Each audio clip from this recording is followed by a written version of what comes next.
हातकणंगले लोकसभा मतदारसंघातून महाविकास आघाडी स्वाभिमानीचे नेते राजू शेट्टी यांना पाठिंबा देणार अशी चर्चा असतानाच आज ठाकरे गटानं आपला उमेदवार जाहीर केल्यानं हातकणंगलेत चौरंगी लढत निश्चित झाली आहे। सत्यजित पाटील यांची उमेदवारी जाहीर झाल्यानंतर शाहूवाडी तालुक्यातील ठाकरे गटाचे पदाधिकारी आणि कार्यकर्त्यांनी बांबवडे इथं जल्लोष केला।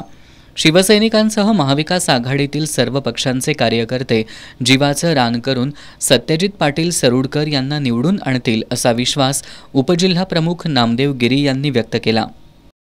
आज हातकणंगले लोकसभा मतदारसंघामध्ये सन्माननीय सत्यजित पाटील आबा यांना उमेदवारी मिळालेली आहे। खरं म्हणजे पक्षप्रमुख सन्माननीय उद्धवसाहेब ठाकरे यांचं या लोकसभेतील आम्ही पदाधिकारी म्हणून खरोखर आभार मानतो।